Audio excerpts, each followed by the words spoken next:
Wah, DAP now so silent, and then they don't stand up. Kata, memanglah dia silent, they are matured. I said, Anthony Lok pergi minta maaf. That is not a sign of losing. That is the sign of a warrior.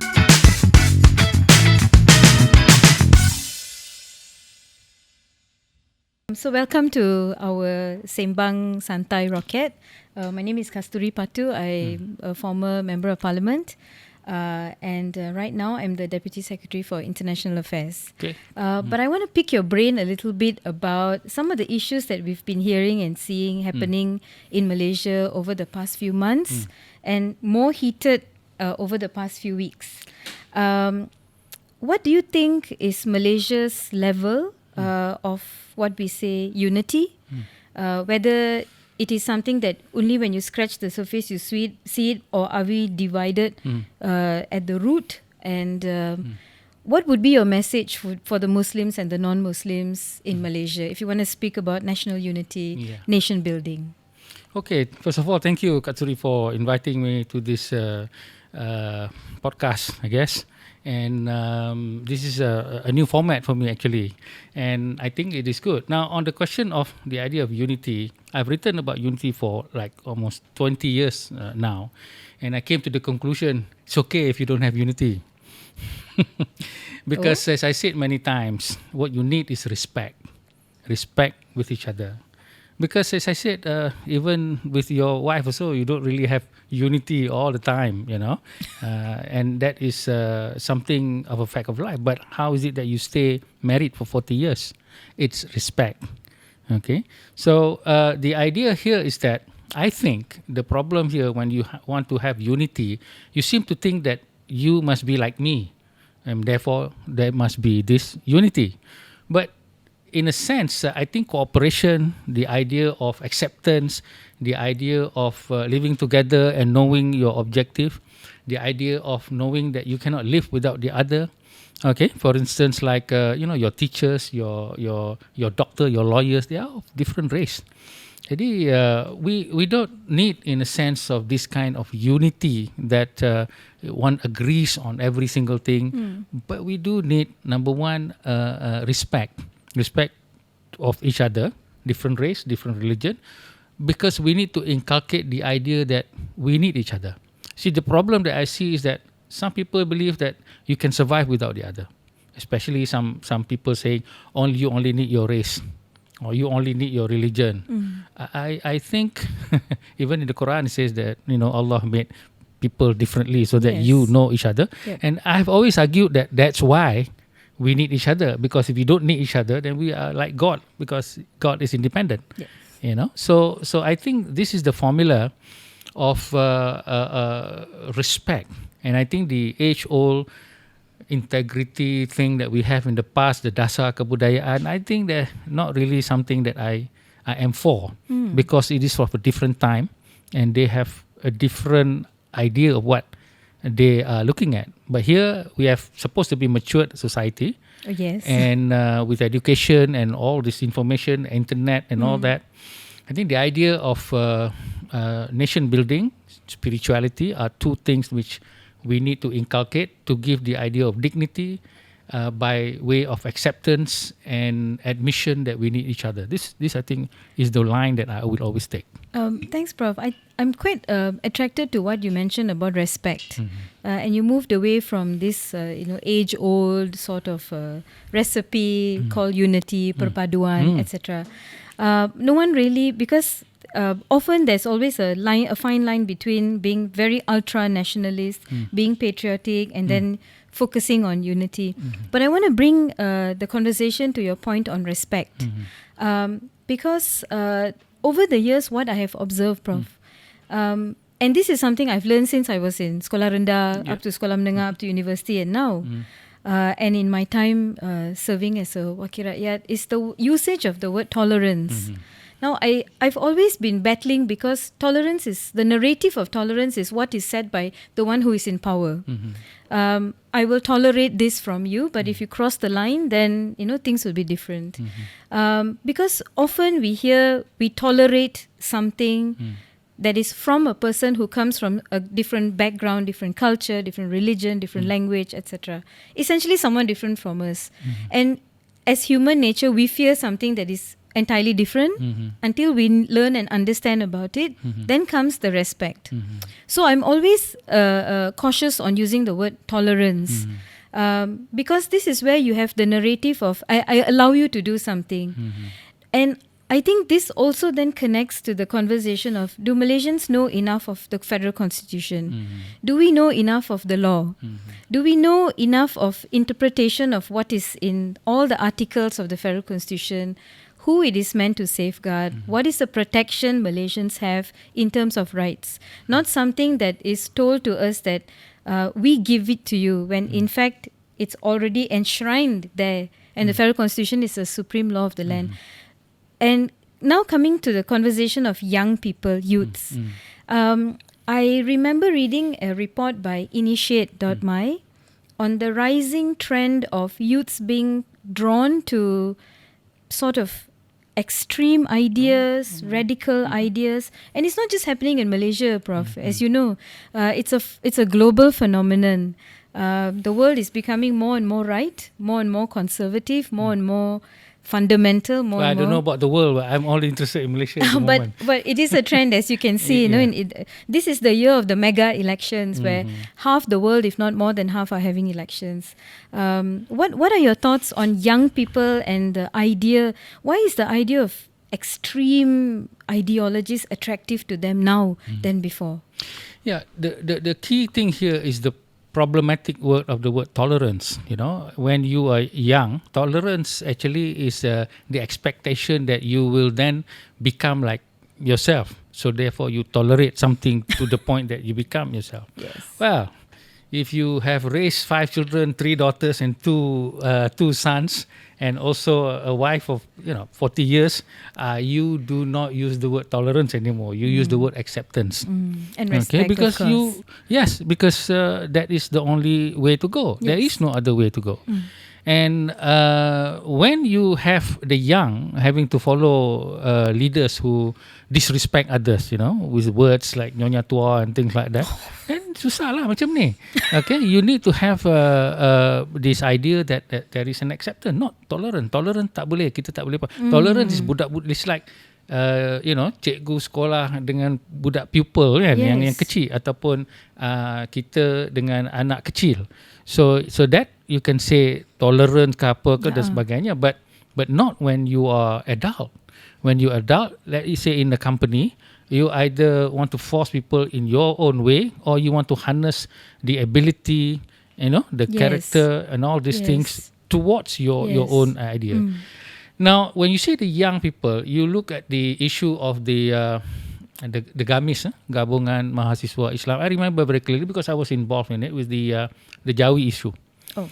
The Jawi issue, I was in the middle of it when GAMIS gathered in front of Dong Zhong and threatened them with May 13. And because Dong Zhong was going to do a conference inviting all the Chinese educators to reject the Jawi thing. Right. I told Dong Zhong, don't do it in Chinese and don't have all Chinese teachers. Invite me, I will speak in Malay. So that we do not make it into a Chinese, non-Chinese thing. So they were still wanting to go ahead with it in their way. That's why GAMIS gathered and actually threatened them with this thing. So you see here that such behavior is already there. And if you recall the situation of the Sabah graduate who went up to the pentas of convocation and then did the Sikh Heil. I don't know whether you remember that or not. So the only people who reacted to him was me and the German ambassador. Oh my. Nobody else reacted. And in his Facebook saying, I sokong Hitler to kill all these Jews. He doesn't even know a single Jew. He doesn't even know a child, doesn't even know anybody, doesn't even know, if I ask him who is Muhammad Assad is the very intellectual Muslim who was a Jew. And then did the Quran translation, which is the message of the Quran, which I have read, and also one of the great Islamic scholars. So And the Prophet Muhammad himself had friends who are Jews. And in fact, Yes. people say that when he came to Medina, he had to have the idea of putting together the Khaus and the the two tribes that were competing, and they were not Muslims, most of them. The Aus and the Khazraj, I think, something, I don't remember, but it's two tribes. And so the idea there is that we need to have this idea again, as I said, of respect. And then if the orang tua or the leaders cannot show that and cultivate the idea of hatred, the idea of animosity, the idea of kurang ajarness in order to gain votes and things like that, it'll be a never-ending story. Yeah. Okay, so we also need the religious cleric and also the religious, people who give the sermon. I like to read thousands of sermon, and I think there's a lot of work to be done there in relation to this idea of accepting others. Sure. Because people are afraid of the idea of accepting. Oh, what do you mean? Accepting so that I become like them? Yes. So I said, what is wrong with becoming like them? You don't remember Tun Dr. Mahathir, wanting you to look East policy and become like Japanese? In the 80s, I remember that. But of course, you cannot do that. You have to understand the whole Japanese Shinto thing and all that, Yes. not just the work habit. Mahathir didn't understand that, But the point here is that what is wrong with us becoming like somebody else when the values and mannerism of that person actually is part also of your own identity of, say, as a Malay or as a Muslim, simply because you never understood enough. You don't have enough knowledge to know that it's actually the same thing. A lot of the good things that is in all religion, as well as in all cultures, is part and parcel of survival, as well as efficiency, pragmatism, and the ability to actually achieve something. So if you're saying that you cannot be something else, then what are you going to do? You're not going to read all the books that they came out about how to be a good manager or how to be a good person or thinker or educator. Just duduk bawah tempurung and ikut you punya own your own kind.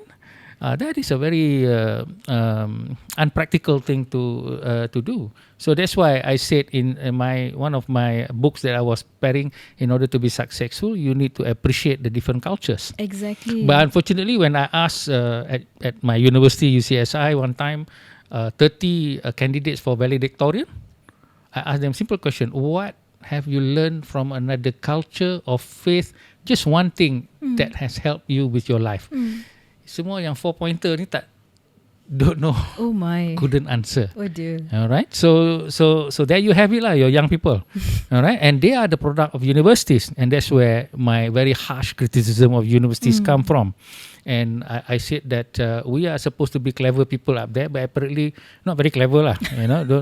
I don't see as any clever people in the university. They're all siloed in their own discipline to the point that what they say, a great deal about nothing. Prof, do you think it's because of the micromanaging where you are focused on churning out a certain level of and a certain number of graduates every year that makes them fall back into, I'll just do the bare minimum and then I don't need to do anything more, and that's that? Do you think that's the... Yeah, because it is not the fault of the young, in the sense that if you yourself tak reti nak raise them. In my writing about university, I said, number one, we should reduce all, Buckminster Fuller said that the greatest tragedy of education is specialization. Specialization, meaning that you specialize in something so that you can be a hebat punya engineer and architect and all that. And that's it. But then that's about it. Okay, so I would say that number one, in my writing, I said 50%, instead of 80% subject in engineering, you should just put it to 50%. Then 25% you can have electives of different fields, so that you create a whole person. And the other 25%, I wanted to make it in such a way that you earn your credit from engagement with society like this. Number one, you must have an internship program with the Wakil Rakyat, like you. So we send 10 students to be your helper. Mentee. And so they know why. So that they know the machinery of government. Yes. All right. Yes. Then another internship and credit is for engagement with NGO. Why NGO? So that you know, if the government cannot help you, you can still do and change Yes, the country true. in a certain way. And the other third spending time is with your own profession. So here we're studying 80%, and then if we have 3 internship, is all with that particular field. You are producing what I call screws and nuts. Okay, screws and nuts. Screws Yeah. fit into one single yeah. nut. That's about it. Mass production. And then you're wondering how come the young protesting in front of the dongjong and calling, they are repeating the calls of older politician, and doing all this kind of thing again. History is repeating simply because you don't realize this industry thing. Now, why is this happening? Number one, we have the MQA, which I'm not really very happy with the way that the philosophy of the MQA. And then we also have the accreditation professional body, which goes like I used to go to school. This is also the way that you need to do the thing. Yeah. So here, the university, even if they have some very interesting idea to experiment with, they stuck with this 2 accreditation mold. body, Yeah. which wants to produce every university the same. They say we want quality, the quality, but it goes standardized. Yeah. Different universities should have different kind of graduates lah. And I said, why are we afraid of MQA and professional accreditation? We are teaching for the world. Yep. Kenapa you nak tie people down to only this country? Because university means it's the universe. It's the universe. Yes, it's Ini not bukan just one. Malaysia city, it's a university, So jadi, and with the internet and also with virtual employment that you have now, Yes. and you can actually do that. So it is supposed to be something of different world. And then when we see the problem of the world, the conflicts that we have, it's the same old conflict. It's but the then same, yes. it's multiplied so many thousand times with the internet. We can reverse this by using the internet for this positive response. Sure, I agree. But before you have this positive social media influences, these people need to be inculcated with the Yes. new values of acceptance. So we have compromised on standards clearly, Prof, in terms of whether we're talking about mass production of quality of graduates. No doubt we have very good graduates too, but yes. and also like you said, these social influencers who know sometimes they have average knowledge, but they express their views and suddenly it's very trending. And a few years ago, there were many trends that were dangerous when children started to follow them. But setting that aside, Prof, just to share, when I was an MP, and when you look at the Malaysian calendar, whether it's the Kuda calendar or whether it's the that's religious my calendar, it is peppered with all the festivities that is celebrated from January to December, from Sabah to Perlis, all the way through. From Gawai to Pongal, Taipusam, Maulidur Rasul to Ma'al Hijrah, Raya Haji, Aidil Fitri, Christmas, Easter, everything else in between, Cheng Beng and Chinese New Year. We're unity on the holidays. Yes. And yet I find when I was an MP, I had constituents who came to say they did not know the difference between Taipusam and Deepavali. And these were men and women who were older, much older than me. And I thought, you've been here for so long and you cannot make the difference. I mean, for me, for example, I mean, when you grow up studying in Malaysia, Form 4, Form 5, you learn history, you understand what is Maulidur Rasul, what is Ma'al Hijrah, what happened, because you learn Islamic history, then you learn Eid, then you learn Eid Hajj. But then you find that there are people who can't, they know that Christmas is end of the year because it's holidays. But they don't know what's Lent and they don't know what's Easter. They don't know that many Hindus fast before Taipusam, just like how Muslims fast, just like how Christians fast. So clearly there's a gap in relaying not just what is on the Kuda calendar, but putting the content of the celebrations on the Kuda calendar into our children's textbooks so they understand. Because understanding doesn't mean you are going to change and transform yourself to be somebody else tomorrow just because you're drawn to the colors, the festivities, the food and the music and the clothes that they wear. Today I've chosen to wear this because Deepavali is around the corner, which I also think people know it because it's towards the end of the year. But talking about religion and race, where it was once used to unite people, Prof, because we went to our friends' houses without any problem. And today you have leaders who are saying things like all the do nots before all the do. I mean, how you pray, Prof, is different from how I pray and how everyone else's pray.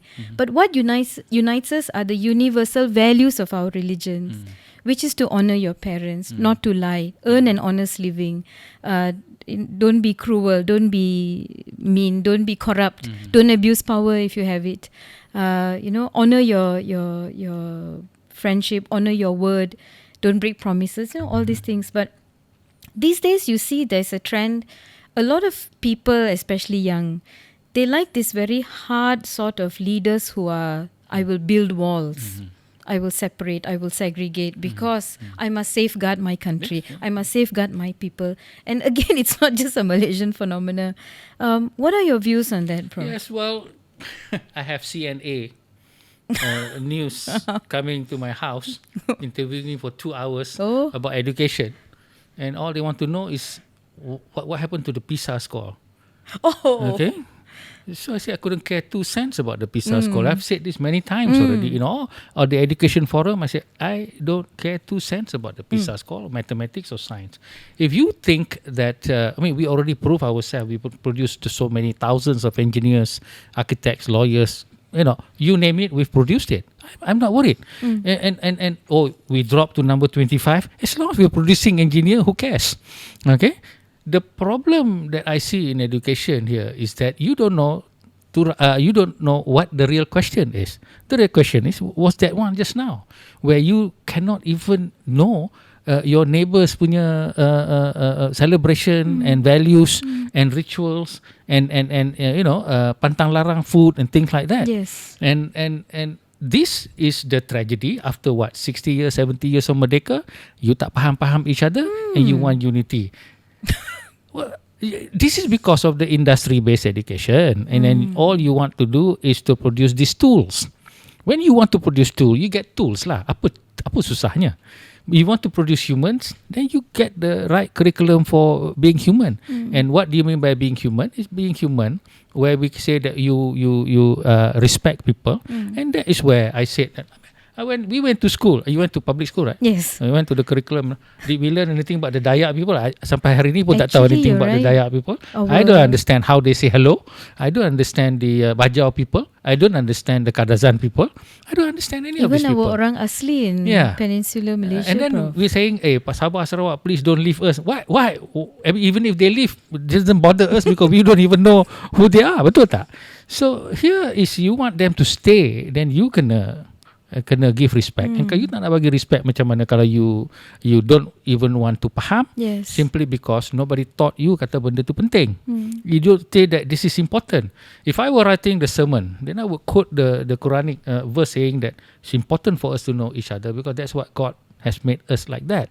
So that then you can learn to, that you need to help each other. Some people say, I don't need anybody's help. But then I said, what about the blood that you get in the hospital? These are not by race, not by religion. Once I was put in 4 packets of blood, I just jokingly asked the doctor, ini darah India ke China ke Kadazan? Kita tak tahu ini dah B negative ataupun A or whatever it is, So I said, this is a good idea. Next time I'm going to write and say that we should no longer classify us as Melayu, Cina, India, or Muslim, Christian, Buddha. We should, ni kaum A, ini kaum B negative, then you and I can be friends because your blood is the same as mine. Yes. So donor, forget about all this recipient. classification. Because as an academic classification are just invented by people. Sure. I know the roots of things. I know the roots of religion. I mean, it's sort of a divide and rule also. Yeah, the problem here, we don't have thinkers for educators. I agree. Kita ada langsung. We have professors of education. Seorang pun tak boleh fikir. Alright? So I don't mind saying this because... Prof, you're so brutal. You tell me what book have they written to chart a path into the future untuk dapatkan what you said just now. Where's the book? Tak ada pun. Prof, so coming back to book and what anyone has written, I read your article, your vision of Malaysia in 20 years' time. What you hope to see, and I thought it was so thought-provoking. I have two questions, burning questions, Prof. One is, after talking to you now, to understand, were you always like this as a child? Did you always think, why asking all these questions, the important questions, the differences that you have with your friends? Or did you have it when you were in university, or only when you were in this academia? When did you have this aha awakening moment? And what were the challenges you face? Because, I mean, clearly your ideas and thoughts are quite not the norm, not traditional, but much envied and should be something that I think a cornerstone of the future of Malaysia. Well, that's not the opinion of the Malay society lah. Okay, so it must have been very challenging well, for you. First of all, I think back in the days when I was in school, okay, first I'm in St. Mark's School, where all my St. Mark's in Butterworth, okay. Yeah, so all my teachers tak ada seorang pun Melayu. Oh. Yeah, all teachers mesti Indian or Chinese. That's about it. So I'm raised within this. All my friends, half of them, you know, I still remember 1 kuning, 2 kuning, 3 kuning, then baru 4 biru. You know, they go by color. Your sports they go by team, color. okay. So jadi, and also I always like to go to the library and read all the Disney comics. And I discovered once I could read, I just read all my brother's book. My brother was all English. I'm half English, half Malay. So jadi this thing, you know, this idea of not being in the tempurung of Melayu saja was there in school. And most importantly is the television lah. You know, my father, you know, he's just a constable, not a very rich person. But he managed to buy a television set. Before that, we used to pay 20 cents to the Chinaman to go to his hall and watch the Malay movies, you know, during Kuala Muda time. Then my father bought a black and white TV. I was like 5 years old that time. So all those movies, Scooby-Doo and Voyage to the Bottom of the Sea, these are all this English world opened up to me. So when the books, then came Enid Blyton, my period of Enid Blyton, several hundred books that I read, and the Dandy comics and all, the Beezer comic and all these things. I can relate to all of this. Yeah, so that's the thing, you see. So I bought all second hand. I don't have that much money. So the second hand kaki lima punya tempat kan, that is my place lah. So jadi when you read this thing, you're exposed to the whole different culture. Indeed, yes. And then to make matters in Form 2, I had to leave because my father already retired. So we went to Taiping, and Taiping did not have any other school except for Huat Lian, which is a whole Chinese school. Yeah, so jadi it's up the hill, isn't it? Yeah. So okay. Jadi I didn't really mix with just Malays only. So I think that's God when you're doing lah. And then suddenly after Form 5, I was in lower six a little bit. Then I went to the United States. I've never been anywhere in my life. And then suddenly I'm flown halfway around the world with the scholarship of the JPA, you know, and then I'm exposed to a different, a non-Malay world, where you can think differently and all that. So I think a lot of it is accidental in the sense that I was exposed to a different culture, usually the Western culture, but not the Kadazan or the Dayak or the Ni. So I learned that myself, and I have no fear of them. And I always say that most of the values that I have, quote-unquote Christian values, which is from the Enid Blyton books that I have read, hundreds of them. And then I came into the Islamic reform movement, and I read about it and all that, and also read other books, Confucius, Taoism. One of the first book I read was the Tao Te Ching, and also the New Testament. Yeah, this is in the US. And while other students were traveling the whole of the United States, I'm just reading. Okay, so a nerd of sort. And then the Islamic reform came, and I put all these things together. And so the key thing here is that if you are exposed in terms of reading. And I say that most of what you see here at the moment was the product of those all the bizarre comic, dandy comic, Enid Blyton books, everything, to the point of reading all the philosophical books or the religious books of others.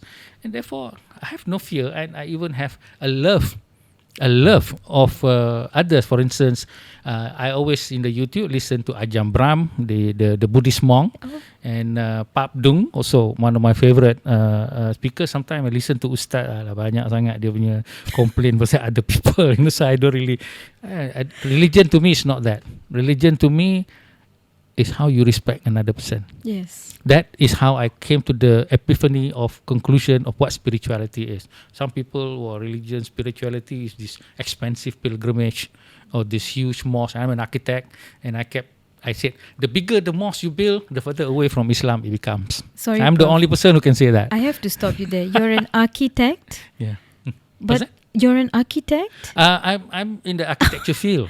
Oh, wow. I'm professor of architecture, right? So Oh, wow. so I had a column in the Star for 4 years during 2006 to 2010. It's called Architecture Inside Out.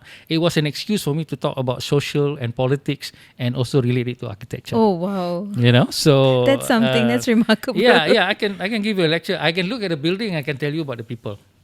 So I'm not surprised that you wrote your vision of Malaysia in 20 years' time, because with the mind of an architect, you know, that is what you want to see Malaysia rebuilt again, or you know, on the path of because that one, if you look, as I said, I've come so far from 25 years reflecting. I, like many people, I think we should have a new political party.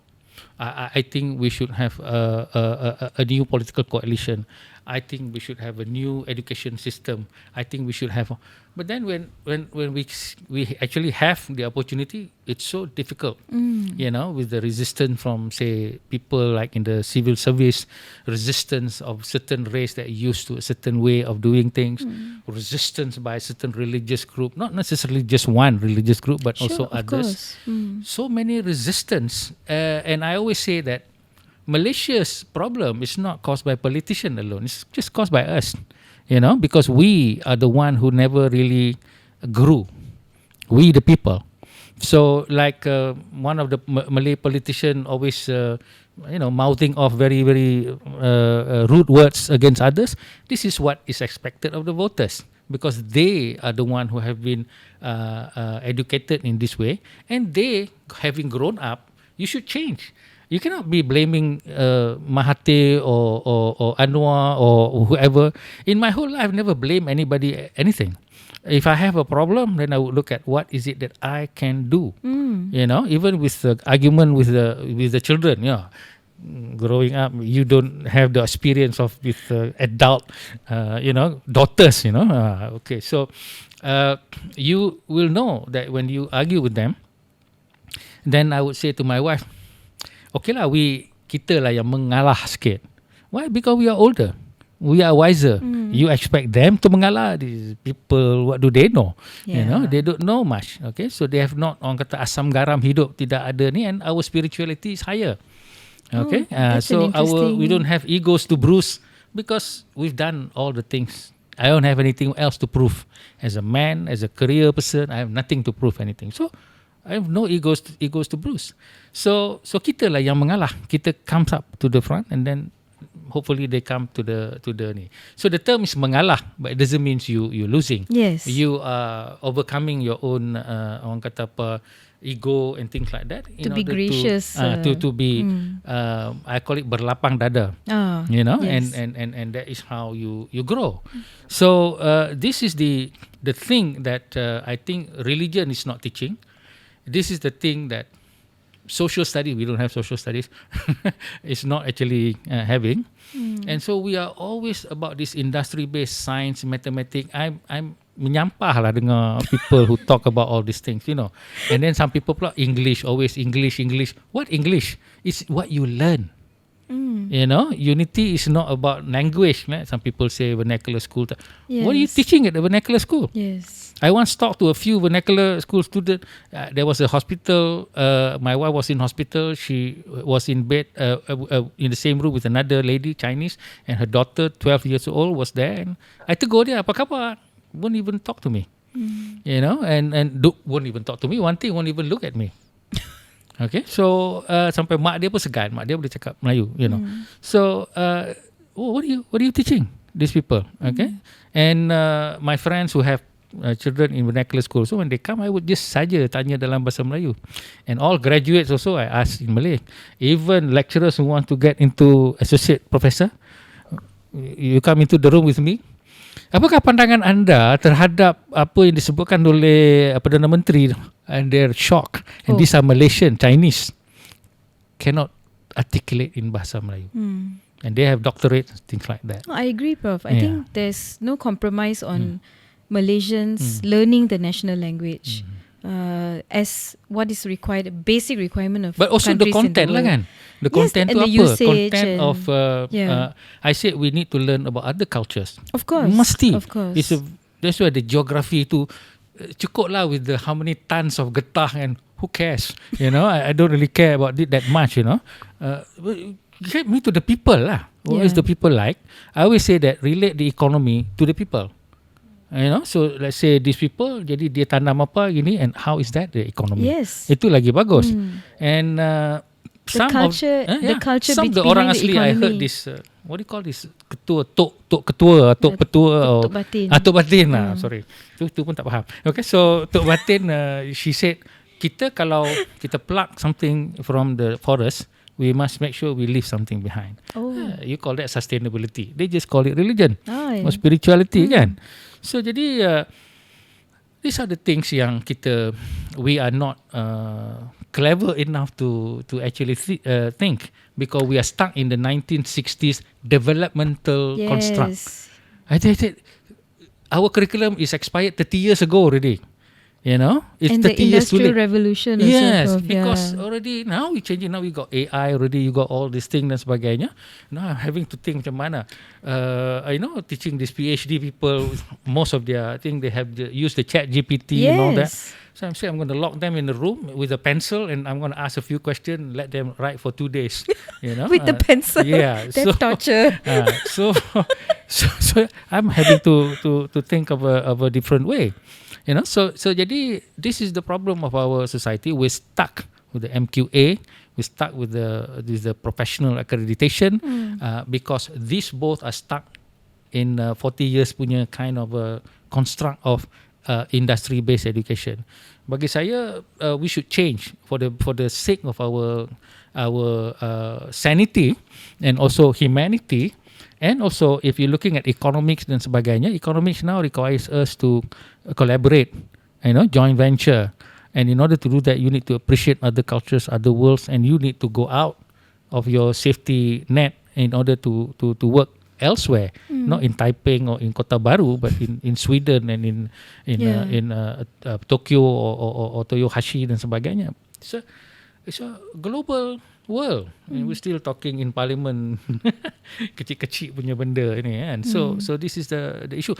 This is the thing that we need to, I think the educators are the problem. Okay, it's not the young people, it's the educators, and they like that because of their education. And this is the thing that it cannot be solved in a single. But we need to realize that, you know, when I talk about other things, pasal apa? Dia cakap, he's professor of architecture. Why are you talking about this?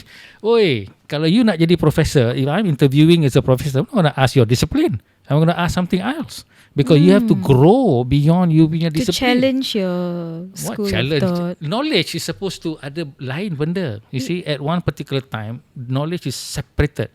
Okay, so that it becomes easy. We went into the so-called scientific deconstructivist punya knowledge management. Not supposed to happen that way.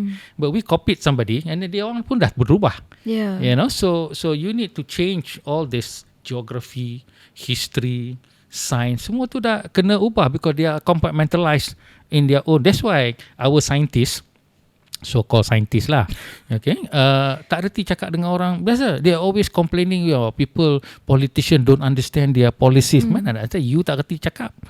You can't even explain to the ulama or to the mufti about all and these to things. speak about what you're working on. They don't know because I said Leonardo da Vinci, he is an artist, but he invented most of the weapons of war. True. Okay, so he knows beauty, structure, engineering, as well as how to kill somebody with the weapon. So this is what we call the Renaissance man, right? And what you are producing is something of sedikit sini, and you don't even see the whole.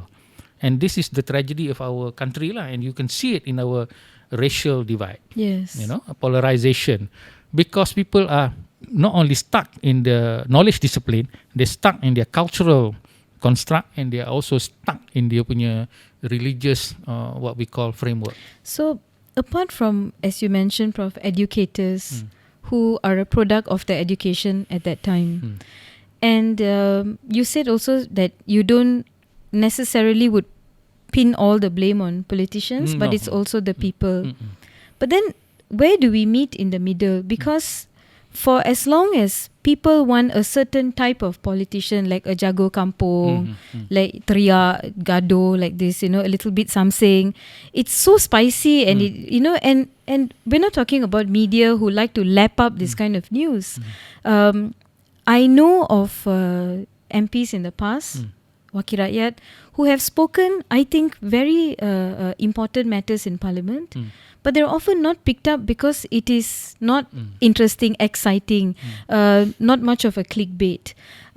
So the media constantly also sells this kind of, like you mentioned, all the nyonya tua mencarut dalam Parliament. It's very sensationalized, Prof. So, and then in order for lawmakers or politicians to continue to be politicians, and by that way means you are elected again, you must pander and you must dance to the gallery, and the gallery says we like this sort of politician. For example, Prof, if you remember, there was a former MP who punched an MP in the front of Parliament. There was an assault, and then it became a court case, but within the days of that assault, this particular MP arranged for 2 buses of supporters to come to Parliament to convey their support for the MP who punched another MP at the Perkarangan Parliament. So then you wonder, are you really proud of what your MP did? That your MP is punching another person, just not a care in the world of law that you're an MP, and out of 34 million Malaysians, you are the privileged 222. Tapi perangai macam something. And then they come and say, oh, kami suka dia, kami sayang dia, dia pemimpin yang terbaik. How do we deal with this whole phenomenon of, people who want this sort of politicians and politicians who behave that way? There is no quick answer to things. You just know this downloadable thing, then tomorrow you have a new software or a new handphone. Tak boleh. There's no way to it. And I have already pondered this question for a long time, and that's why I say I came to the conclusion that we have to be the change that we want to see. So jadi the change must start from us. Okay, jadi when we say us too, that means that's why I say in my WhatsApp group, and also those who so-called like to view my videos and all that, and when they listen to me, then suddenly I said that you have to change, and change means you have to learn things. It starts with you. Once it starts with you, then it may influence your children and others dan sebagainya. There is no way to change that busload of people in a single day or something like that. Of course, there is a way. You have to be hardline, hard-handed in the sense that you can take laws and have the police action. I call it the Singapore method. Okay. With due respect to Singapore lah, because they manage to control the society in a certain manner. But for me, yes, sometimes you need that because you are in a crisis mode. But it will not last long, because the way that can be told is never the eternal way, says Lao Tzu. You need to discover it yourself. But the point here I'm trying to say is that there's no single formula to actually change the parliament like that. If we can have our own us to change, and hopefully the educators also understand this, and hopefully the people who are in charge of education also understands this and allows people to actually, be holistic rather than be industrialistic in that manner. Then you can see that it will come to the graduates and then come to the people, and then only then you will get better parliamentarian lah. At the moment, you can see the quality of the parliamentarian, which is the quality of those who voted them. Okay, so don't blame those parliamentarian people. There was this picture of this guy who made monkeys, Parliament of Monkeys. You remember that? The Sultan painting, Selangor bought the yes. painting. I like to see it. But the point here is that these are the product of the voters. So jadi we are looking not at the parliament is just a symptom. Okay, the thing is rooted down about what is their education and what they have been taught. What is their madrasah or their church or their what have they been taught. Okay, I happen to have a lot of audience with non-Malays rather than Malays. So I thought it was the Malays were the biggest problem of the country, but then when I began to speak and I outline my ideas, I see the non-Malay pun 2 kali 5 jugalah. The way that they are trying to blame others. Okay, I said, kenapa you nak blame? Okay, remember when Anwar went to prison and unjustly, who gave the Tun Mahathir the backing to become government for 2 elections, 2000 Tun Mahathir and Badawi later on, kan? So who did that? So it mostly the non-Malays who wanted to prop up the Barisan Nasional because they were fearing their economic well-being, correct? Then you save your bank account, but also, then what is the problem was you can see that the state of the people went downhill from there lah. Also the politics of fear. Yes, the politics of fear will always work on what you are, what the general public is. That's how you do things. That's why I said you cannot tell some people to not be kurang ajar when their voters expect them to be so. I also hear so many from the non-Malays. Wow, DAP now so silent, and then they don't stand up. Memanglah dia silent, they are matured. Anthony Lok pergi minta maaf. That is not a sign of losing. That is the sign of a warrior. One sage said, conquering an enemy is not difficult. Conquering yourself is more difficult. So they are then in the DAP is now in government. So they are having a different politics. If you are Pembangkang, you are different politics. So I keep telling them, but no. They want to I think the expectation to is have there. like that. So I kata kalau macam tu, that's why tak akan berubah lah this country. If you also have that kind of I think we can meet in the middle on this matter, Prof, my opinion, because as you had said, many of them have said, how come, like for example, the DAP or PH is not saying anything? And it's so we have to open, lapang dada and speak about the matter frankly. We are in government. We are part of a coalition, and we want the coalition to sustain in the best interest of the people. I understand. Not just for political stability alone. And that means discussing things behind... Some people, when they say things like that, when they criticize something like the DAP, they never give solution. So what's your solution? Which coalition do you want?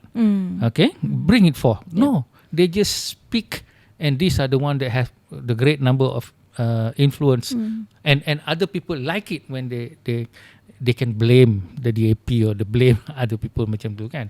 So I say kalau siapa-siapa jadi parti politik pun, they will have to deal with the issue of Islam or with the issue of conservatism and all these things. And the non-Muslim issue so as you well. need to deal with that. Then you have to move forward. That's what I think Anwar is doing, is trying to move forward. And bila dia nak move forward, these are the so-called civil society people attacking left and right, up and down, and saying this. Always I noticed when they criticize, they don't have a solution. Never have a solution. For me as an academic, you never criticize anybody if you yourself cannot solve that problem within the context of the present situation. Sure. But Prof, to be fair, I think there are some, especially like we talk about women NGOs, to increase women's participation in politics. They have best practices that they have learned from other countries, and they propose these solutions. I'm sure like Bersih has proposals and all that, but I do know perhaps there are some NGOs perhaps have criticised the government and offered no solutions, but some of Criticise those is easy, tetapi you Tapi ada lah, criticize Prof. apa dia punya solution. ada yang ada solution I know, dia. but the solution is not within the context of the political scenario as well as the social scenario. Perhaps I think they wish for it to happen very soon, but again, and this is what I've learned over 10 years. I'm an abolitionist. I'm against the death penalty. I'm all for more increasing women in politics. I'm for abolishing child marriages. I'm all for leaders, whether religious leaders or political leaders, to be bridges instead of being walls. But I also realize when I speak to senior leaders that let's tackle economy also. And with economy, you can speak about this sort of structural societal changes and etc. So I've also learned how to be strategic in how you want to push for an issue or an agenda, or to advocate for something to happen. But now that you have mentioned very frankly, Prof, that it's a lot of soul searching. It's a lot of for Malaysians to stop, smell the roses and look into our own families, into our own tamans, into our own kampungs, how much we know about each other. The next few months will be, Deepavali is around the corner. Then you will have Christmas. And then before you know it will be 2025. What is your sort of aspiration for 2025? We know through your article what you want to see for the next 20 years. But let's say your New Year resolution, something for yourself and what you want to see for 2025, Prof. Well, I think the article that you mentioned, it was called Navigating Yes. Malaysia. Navigating Malaysia is actually about how to survive, let's say, in a post-apocalyptic world. Oh my. So those things that I gave Doom you and are the gloom. bare minimum, not what I expect. It's the bare minimum. It's the thing that you need that to survive. If not, you will not survive. The four things that I mentioned, you will never survive. So this is where I think that if people can take a serious look at that, and we can start with that. You're talking about 25 resolution, 26 resolution. For me, I never make New Year's resolution. No, I don't, because I've got like 20 years. How it's going to be? We look at the longer term thing, and the idea here is number one is just that you need to change the way you're thinking, and the only way you can do it is to have more reading, more understanding of things. So if you have not understood the Kadazan people, then try to do that. Challenge yourself that instead of saying that no, these people must cater to what I want. Yes. Things like Islam, I said that I gave a whole lecture to non-Muslim about Islam. Most non-Muslim know more about Islam than Muslims. Okay. And they said, why are you giving all this talk about Islam, Prof? You want to convert us? Stupid question. Kata, kenapa you cakap macam tu? Kata, I'm giving you this so that you understand which kind of Islam is the real Islam. These others are not the real Islam. Okay, so this is the real Islam, as far as I understand it. And once you understand that, then you can recognize who are those who are talking the real Islam, so that you can support these people. But some people, they don't want any Islam at all. Itu tak boleh, kata. For the next 20 years, this is it. This is not the politicians doing. This is what's happening to the Malay society. The Malay society have changed significantly. Not that they are getting more religious and things like that. It's just how they evolve. Once Malays have money and certain concern, then they will look to religion. That's how it is. So you need to recognize that fact, and you need to learn it. So of course there are some problems with all this, certain laws made about baju panjang mana nak pakai and all that. You just navigate lah, okay, and understand the situation. Because kalau you react, there becomes the back and forth. But see, Prof, the thing here is that it's a certain level of distrust, I think, even among Malaysians towards each other. Is there an agenda behind whatever it is? Like, you see, for example, you want to speak about the Islam as Islam should be spoken about to a group of non-Muslims, but they may have had their own experiences in the past, bitter experiences, an emergency, going to a police station or to a hospital, being told you're wearing shorts and you cannot go in, and I mean, this is ridiculous, and we all know that it's not about that. It's just little Napoleons trying to flex their muscles here and there, which could have been a non-issue, but made an issue by both parties. The person imposing it and the reaction, a natural reaction by the person who thought it was just absolutely unnecessary that this is imposed by me. So I think there is in my opinion, Prof, different levels of distrust. It's a distrust among the society. It's a distrust with enforcement because of how enforcement looks at the matter. For example, a very, very far example I'll give you is the shooting of Kopi, the dog in Terengganu. And you can see Malaysians are together on it. Of course, you do have all the other views and some Islamic views in it as well. But you find that in this subject matter, so many Malaysians are together. But then there's a distrust because Terengganu is the state as it is, with a certain political leadership in the state. That translates to whether is the religion then teaching them to do this, and it creates barriers and it breaks trust. And then you have towards the government and the government agenda, whether it's civil service or not. But Prof, my question again now is on political education. This has always been, I'm all for political education for young people. But I've been asked also, what version of political education, what type of political education, would parents be happy with the version of political education being taught to their children? Should Muslim, non-Muslim parents be concerned? So I think these are, so when I heard these questions, I thought, these are real questions and real concerns of parents. What do you think, Prof? Well, first of all, I like to respond to, you remind me about the education just now, later on. I like to respond about the issue of the, going to the police station and all that sort of thing. This thing happened. Yes. And I have said, you also need patience. Okay, that's why I think everybody should raise 5 children. So then patience. Oh dear. Okay, so because without patience, what are you going to have? I can quote many stories about. I was going to write a book called 50 Wife Jokes, a guide to husbands or something like that. So it's not about belittling women. It's about how you have to understand women, and it's a whole different world. Okay, so I have now, after 40 years marriage, I can put certain points. You have volume 1, volume 2, volume 3. Before that, then after that, I was going to write a book called Raising Fatima. Is my eldest, So how do you raise a child? So the point here is that it's about learning. The whole thing is not about making jokes. It's about learning. This is another person, and then you have to, women look at clothes differently. We look handbags and don't. I can quote many different. Absolutely. Definitely different. And according to the man, this is salah ni, tak betul ni, wasteful lah apa semua, but it doesn't really work. So last kali you accept lah, Yes. and you go along with the thing. So the point here is that about that situation, you can survive with your family. You have patience, and you also have sometimes wisdom, correct? And you also have survived in your office work environment, maybe 10 years, 20 years.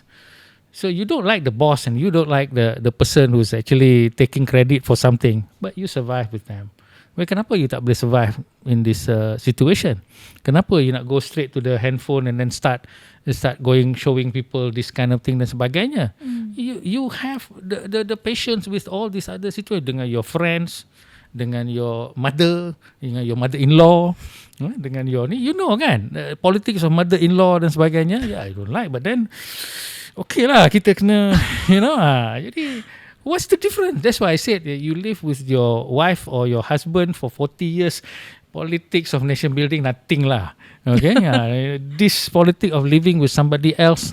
Because in politics you can run away. Politics of rumah tangga. But politics rumah tangga you nak run kat mana? This is your own house. So if you can harness that, and actually look towards the nation and look at this. But here so easy, just take out your phone and blast you punya ni. Do that with your wife. I don't like my wife.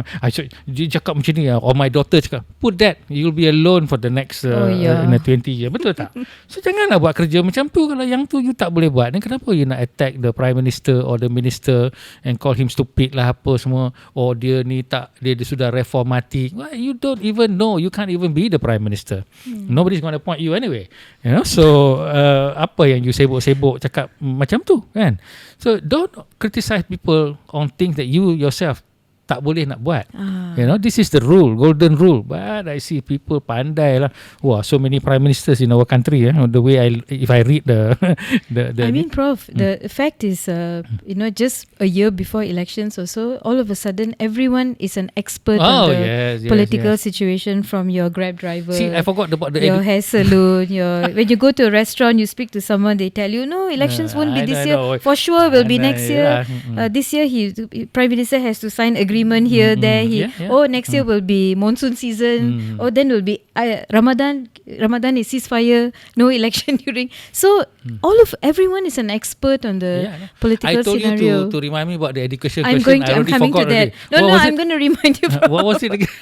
So I have a short memory. It is the version we need. I mean, do we need political education first, and the version of political education? Number one, definitely you need political education because you already allowed 18 tahun umur untuk vote. I was the one who was against it. I did not want the 18. And I know what these people learn, you know, in school, and I don't trust them.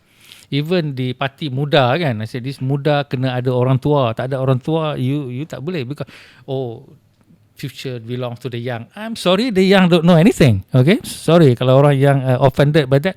You don't know real politics. You don't have the knowledge of patience. You don't have patience. You don't have wisdom.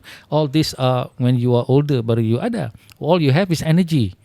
You know, and so you need to harness that energy with a certain way of looking at things. So I believe that political education must be taught in the sense that if you're going to allow again 18-year-old, then it has to start at the Form 4 or Form 5 punya curriculum lah. So how can people say, ini appropriate? What is appropriate, tak appropriate? This is our country. These people are the citizen. Yes. So there must be a class where, you know, the history of say the DAP and dia punya philosophy or whatever it is, and dia punya ideas dan sebagainya must be there, and it must be examined, examinable. You know, you need to have that. Yes. Even I wrote in an article in the Star, if you care to look for it, I said, do we know enough to actually vote? Because I'm now questioning the idea of democracy. Okay, because you're giving vote to people. They vote according to race. Some people vote according to this face. Some people vote according to populism. Some like their social. Apa? You're leaving the country in the hands of these people? Please lah. I think this is not correct. So it's either you arm them with the proper knowledge. So I was toying with the idea that you kena ada kursus macam kursus kahwin. Nak vote, you kena ada this kursus. There's no fail or pass. You just have to attend it. Free. That's interesting, bro. You know, kena ada, mesti wajib. Kalau tidak 18 tahun ke 19 tahun, selagi you tak ada this piece of paper saying 1 minggu sudah pergi this class, you know, 2 days or 1 day, whatever, 2 hours dan sebagainya, tak boleh vote. Okay, tak boleh. All you need is that piece of paper. It's not orang kata apa, you need to lulus ke apa ke tidak. It is no examination. You just attend it. You know, so it shouldn't be difficult kan, to just attend. Ada makan, ada apa semua. We need to have that so that then you are quote unquote given a license to vote. What do you think should be in that course? Very simple, in the sense that number satu, I would definitely put the idea that first kali the philosophy of manusia. You know, manusia kalau nak survive, kita kena bekerjasama. Manusia kalau nak survive, kita kena hormat each other. You know, you put all these elements dulu. Lepas tu baru you give the history of DAP, history of UMNO, history of this and what they stand for dan sebagainya and things like that. So that's basically an idea about what the nation needs to survive. I mean, it's very simple. I said you can do all your policy ke, all your whatever. If you don't trust each other, you don't respect each other, nothing is going to work in this country. Same thing like a marriage. Kalau my wife doesn't trust me, you know, Yes. I never used the word divorce with my wife. Never. One day I was fed up with something that because of my writing lah. I mean, her family was her family are UMNO. Okay, that time of course family semua cikgu are all UMNO. Okay, so basically that's it. That's and kesian tau, you know, because at that time I was with the DAP, then I had to keluar. They use things like, lucky you, DAP bayar banyak mana. I wish that was true, but my bank account still tak banyak pun, you know. So we all can relate to that, Prof. So the point here is that she gets less kenduri invitation, and also all this makcik they attack and things like that. Alhamdulillah, now everybody friends because we have unity government, you know. Kalau tidak, so my writing cost all that thing, and so all this. I said, look, I'll stop if there is somebody else to defend the non-Muslims in all this Islamic issue. I'm hoping some professor of Islam could do it. These people not going to do it. I said, for me, it's not about popularity. It's about my responsibility as a Muslim and as a Malaysian. So Muslim, you can act justly with all. Dia bukan dengan orang Islam saja. Some people believe like that. So I never used the word divorce, but one time I was so, I kata, look, if you don't trust me, maybe you should go live with your mother. Itu je saya cakap. After that dia so you must have this respect, but then bila you nak tegur pun you kena ada bahasa dia lah.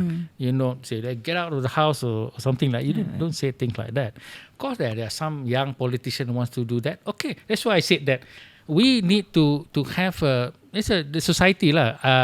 When I was in the Majlis Perundingan Keharmonian Rakyat under the PH dulu, Waitamurti was the, you know. Yes. We were already set, 15 of us, I think, to say, I proposed the idea that we should not just be a consulting, you know, like giving advice to the minister. Yes. No. We must mitigate. Maknanya, kalau ada this nyonya tua thing, all we have to do, we just go and see this person and go and see that person, have a talk, things like that. Macam tu saja. We mitigate. We come to the center. Because if this person says this, then another political party pergi jawab, say the DAP, then it becomes, you know, dog and cat punya issue lah. Yes. Saya kata tak boleh macam ni. So the people must step in. Okay, and I was hoping the academics, you know, we have some academic center of race relation. Tak ada cakap apa pun, you know, in public university, you know, they don't say anything. So we were about to do that, and then the Sheraton move came, and all of us were dropped. Now the unity government have advisors. Not mitigators.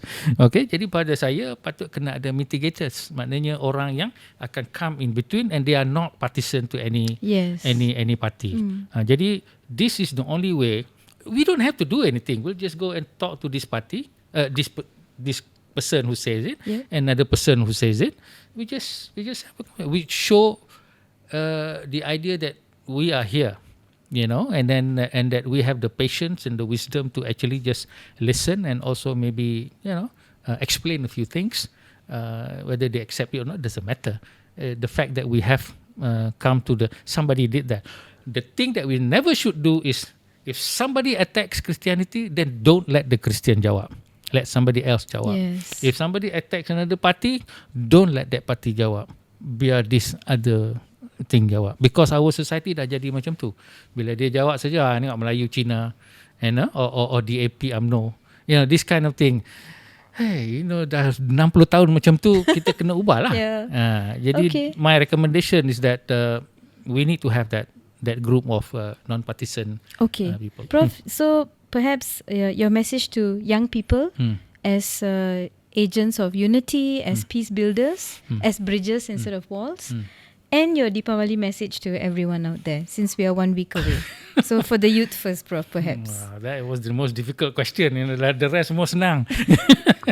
Okay, for the young people tu, you cannot be successful alone. Itu saja. And if you are talking about economic wealth, prosperity, we call it, you cannot be alone. You have to be part of other bigger cultures and also, and if you are talking about spirituality, getting close to God and all that, and my understanding of spirituality the way to God is through kindness and compassion and acceptance of others. Others. The others could be your mother, your father. It could be your neighbor, could be your friend, of different people. Like Ajahn Brahm say, who is the most important person in the world? It is the one in front of you. Wherever you are, whoever is in front of you, tak kira lah dia siapa-siapa ke, give the respect that is due.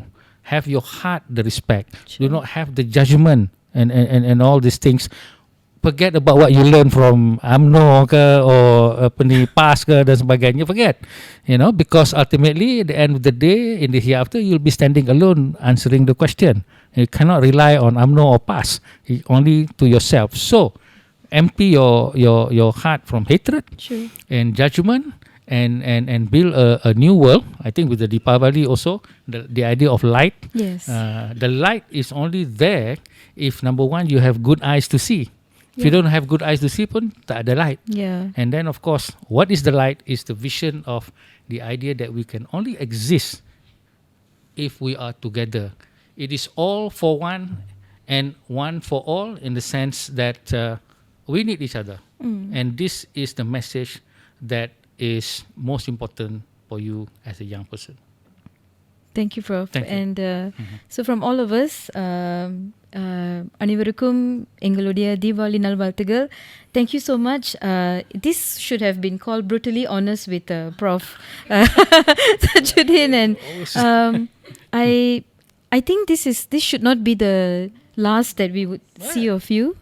Perhaps give on KJ different. a run for his money, Oh, I hope he's watching, and if he's not, for all those on TikTok who are watching, please tag YBKJ and tell him, perhaps you should consider inviting Prof to your podcast as well. And our message is to Malaysians out there, I echo what Prof has said, on respect, acceptance. We only have one shot at this life, and let's live it together harmoniously, with compassion, with mercy, forgiveness. Hold your leaders accountable, hold politicians accountable, but hold with respect. With respect, hold your educators accountable. And with that, we hope, and I'm sure you have inspired many young people to follow in your footsteps, Prof, to maybe ignite their passion for reading again. Ignite passion for asking questions, not to just, macam kena tindik and then just, pull just to go with the masses. To stop and smell the roses and to appreciate the people around you. All right. Thank you very much for inviting. Thank you, Prof. Thank you. Bye.